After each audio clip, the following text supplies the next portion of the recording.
going to show you how I prepare and cook a turkey for Thanksgiving.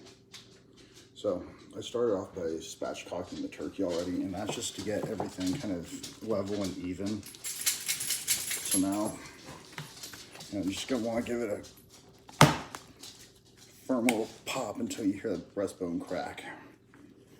So this helps it cook evenly instead of, you know, the breast meat getting done before the dark meat, you know, and all that kind of stuff. It's more like doing a steak, because steak is, you know, kind of one size through all. So this, you know, brings everything down to the same level. So pop-up timer we're getting rid of. So I'm going to inject my turkey, and I'm using Tony Chachere's injectable roasted garlic and herb. So I'm going to hit it in the breasts about 3 times, and then I'm going to do it in the thighs and probably in the wings. So when I get done with this bird, it's going to look something similar to Arnold Schwarzenegger. It's going to be pumped up. So first one, I'm going to go right up kind of near, you know, the top of the breastbone. Inject it. I'm going to come over the other side and do the same thing.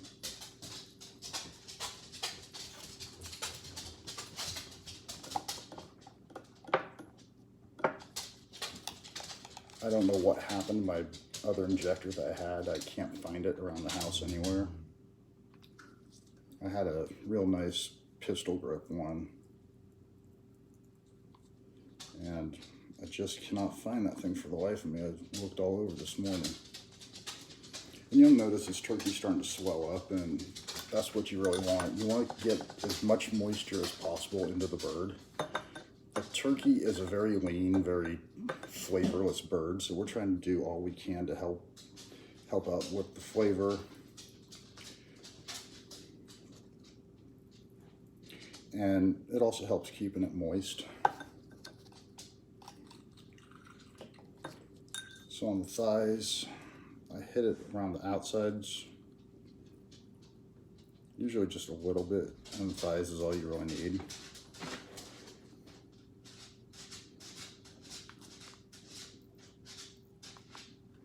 Hit that one more time.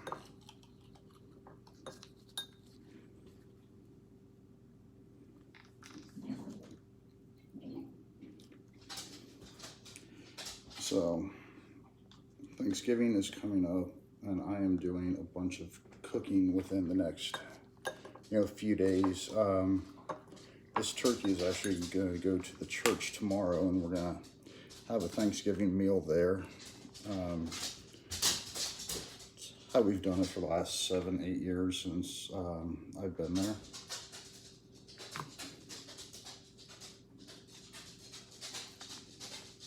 Okay, this bird's about ready to go, so what I'm going to do is I'm going to dry it off really quick, because in order to get the really crispy skin, you want to make sure the skin is absolutely dry. You're going to want to let it hang out here for a little bit and just make sure the skin air dries. One thing I am going to do though is I forgot to cut all this neck meat right here. So let me grab a knife. So just going to cut it off, and that's that. That I wouldn't bother saving. There's nothing to it. So we got the grill all fired up. The skin is dry. So what I'm going to do now is I'm going to put some Pam cooking spray on the turkey to hold the seasonings on. It also helps get the skin nice and crispy too.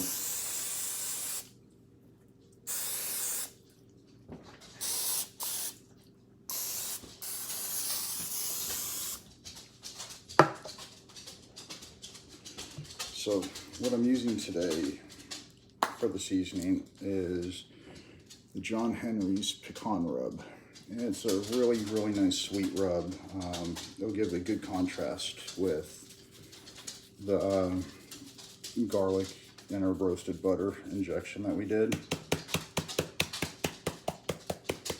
So don't be afraid of putting way too much seasoning on it. If because it's a big piece of meat and it's going to need a lot of seasoning. You hear a lot of clicking around.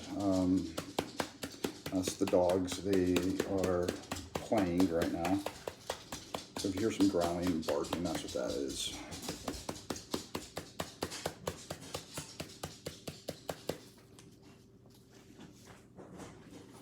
We get the thighs. We got the wings. These wing tips I wouldn't worry about too much. They're pretty much going to burn up during the cook. But yeah, you can go heavy on it or not even do it at all. It doesn't really matter. Like I said, the tips are pretty much just going to burn away.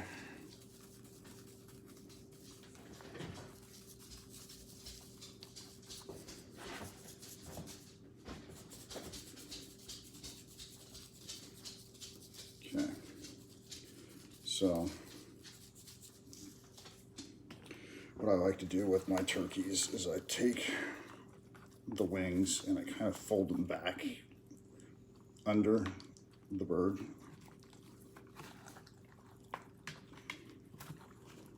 And today it doesn't want to work out. There it goes. It just, you know, it kind of protects it. It also just makes a really cool looking presentation when everything's said and done. Okay. So that is how the turkey's going to look when I get it on the grill. It's going to look like that. I'm going to touch up the seasoning just a tad.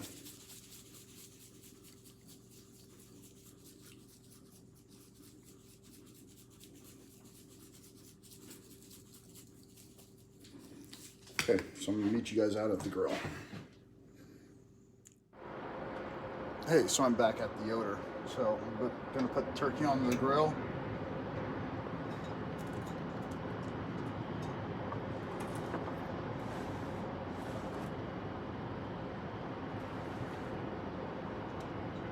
And as you notice, I took out the top rack.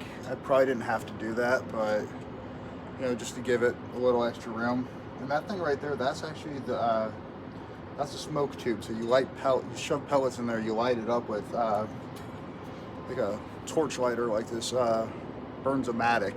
That works pretty good. You don't have to carry around the big, like 1 pound propane tank or the sparker to go with it or anything. So that's what I use to get a little more smoke flavor to it. So I'm gonna let it roll at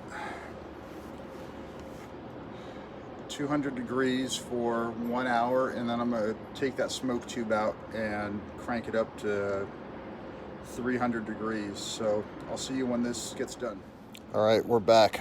So I've had this thing on the grill for over 5 hours now, and this is the end result. So I'm gonna go ahead and pull it. And that's going to be hard not to eat it since it's going to be sitting in the house cooling down. So again,